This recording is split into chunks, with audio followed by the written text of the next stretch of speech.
Stone alone does not keep a city alive. Walls can be built, roads can be cleared, markets can rise and fall. But cities endure only when something less visible holds them together. Knowledge must be taught, law must be remembered, memory must be carried forward. Most people don't know this. They look for libraries and courts, and when they don't see them, they assume absence.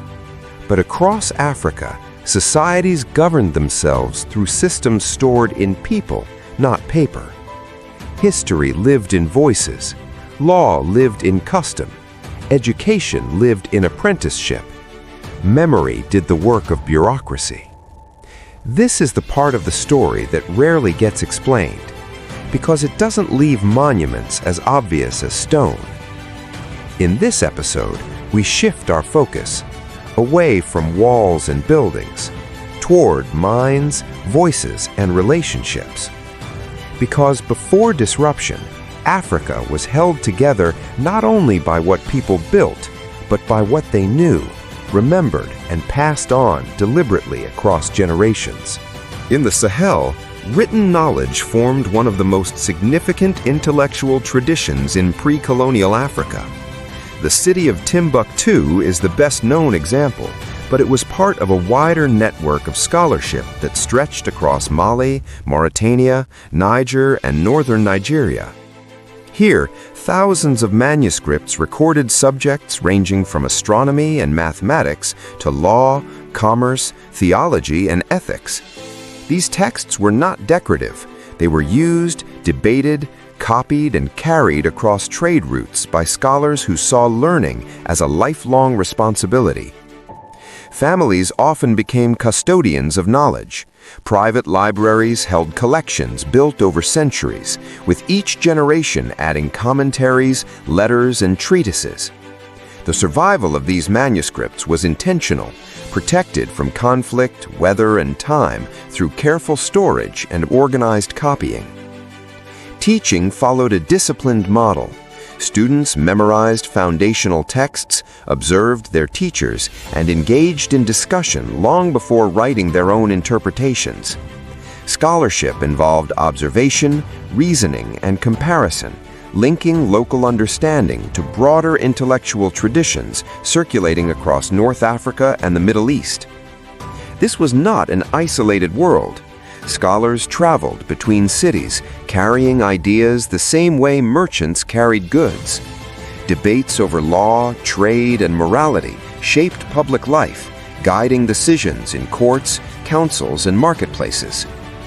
What these manuscripts reveal is a structured intellectual ecosystem, one built on literacy, curiosity, and continuity. The Sahel preserved knowledge through writing not because oral systems were absent, but because multiple traditions coexisted and strengthened one another. Written scholarship formed a foundation for law, education, and identity. It allowed ideas to endure across generations, grounding communities in memory that could be read, taught, and renewed. Before we explore specific examples, we need to reset what counts as knowledge.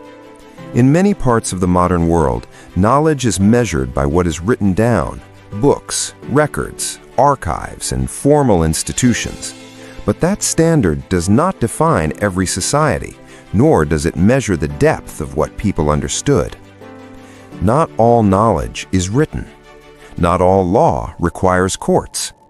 Memory-based systems can be as precise and as ancient as any library. Across Africa, learning moved through multiple channels. Manuscripts recorded astronomy, mathematics, medicine, ethics, and law in places where written scholarship thrived. Scholars copied texts, commented on them, and taught students through long apprenticeships. Libraries were often family legacies preserved across generations. But written tradition was only one path. Elsewhere, knowledge traveled through voice. Story circles taught history. Elders interpreted law through remembered cases. Skilled workers trained successors by watching, repeating, and refining. Memory guided procedure. preserved custom, and maintained continuity across centuries. These forms of learning were not informal. They were structured, disciplined, and deeply respected. Knowledge was also communal. It lived in shared rituals, seasonal practices, and inherited responsibilities. Astronomical observations guided agriculture. Genealogies anchored identity. Proverbs encoded moral reasoning. Every system had its method, and every method had its purpose. When we broaden the definition of knowledge, the picture becomes clearer. African societies preserved law, science, history, and craftsmanship through networks as intentional as any written archive. To understand how these worlds worked, we must look beyond paper and see knowledge in its full, living forms. Alongside written scholarship, another intellectual tradition shaped life across West Africa: the oral knowledge system maintained by griots, elders, and memory keepers. These were not entertainers, they were living archives, custodians of history, genealogy, law, and social identity. A griot's training could last years. Young apprentices listened, repeated, and memorized hundreds of narratives, poems, and lineages. They learned to hold vast amounts of information with accuracy, using rhythm, melody, and story structure as mnemonic tools. Their work required discipline, observation, and deep understanding of the communities they served. Oral knowledge preserved more than events. It carried legal precedent, moral reasoning, and social expectations. Disputes were sometimes resolved by recalling past cases, remembered through story rather than written record. In this way, memory became an instrument of law, offering continuity without formal courts. Public performance was only one dimension of the role. Griots advised leaders, mediated conflicts, and guided ceremonies marking births, marriages, and transitions of power. Their presence affirmed legitimacy because they held the collective memory that connected present decisions to ancestral precedent. This tradition complemented other forms of learning. In regions without written archives, oral specialists maintained precision through repetition and communal reinforcement. In regions with manuscripts, both systems coexisted. Written texts grounding scholarship, oral memory grounding identity and public life. The survival of these traditions required trust. Communities supported their memory keepers because knowledge had value. It guided behavior, preserved lineage, and transmitted lessons across generations. Oral knowledge was not an alternative to literacy. It was an intellectual system shaped by performance, discipline, and responsibility, an organized way of preserving what mattered most. Law does not begin with courts, and justice does not begin with punishment. Across many African societies, law lived in memory, carried by elders, councils, lineage heads, and specialists who interpreted custom through shared understanding. These systems relied on precedent, repetition, and community agreement, rather than written codes. Custom provided the foundation. It shaped expectations about responsibility, fairness, and acceptable behavior. When conflict arose, people turned to those who remembered how similar situations had been handled before. Memory worked as record, guiding decisions by connecting present challenges to established patterns. Law was not rigid. It responded to context. Elders considered intent, harm, and relationships. The goal was not simple punishment, but restoration, repairing ties, restoring trust, and preventing further tension. Because stability depended on cooperation, resolutions often involved dialogue, apology, or agreed compensation. Responsibility was shared.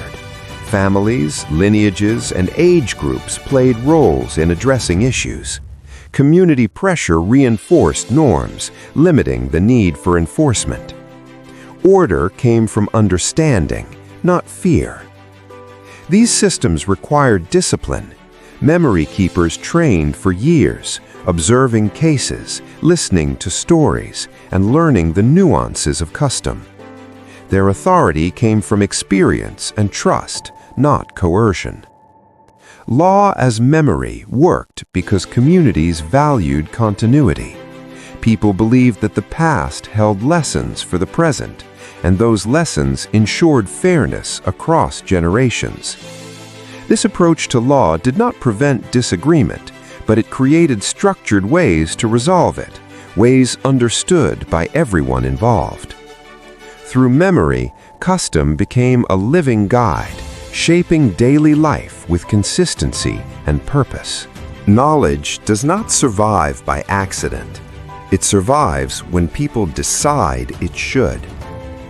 Across African societies, continuity depended on structures designed to carry memory forward. Families, guilds, and learning circles acted as guardians of what mattered: law, ritual, craft, history, and identity. Each generation was expected to receive, understand, and eventually transmit what they had been given. Learning was gradual. Children observed before they participated. Apprentices practiced before they demonstrated skill. Elders taught by showing how knowledge functioned in daily life, not just by describing it. Instruction happened during work, during ceremony, during moments when community gathered and memory could settle naturally. Ritual reinforced what teaching began. Seasonal festivals, rites of passage, and public performances allowed communities to rehearse their values and renew their shared understanding. These moments were not symbolic gestures, they were memory anchors, systems that reminded people who they were and how they belonged. Continuity also required responsibility. Families protected manuscripts, instruments, and stories. Specialists trained successors as carefully as any formal teacher. Even in times of change, people found ways to preserve fragments of what they inherited, trusting that someone in the next generation would know how to rebuild from them. Through these practices, knowledge remained steady. It survived droughts, migrations, leadership changes, and uncertainty. It survived because people believed that memory was not just information, it was identity. And identity was worth carrying forward. These systems took centuries to build. Knowledge was taught, law was remembered, memory held societies together across generations. They were resilient, but not invulnerable, because continuity depends on stability, and stability depends on control over time, space, and meaning. What happens when outside forces disrupt how knowledge is taught, how law is remembered, and how memory is carried? To understand what followed, you have to pause here, at the moment just before everything changed. That's where the next chapter begins.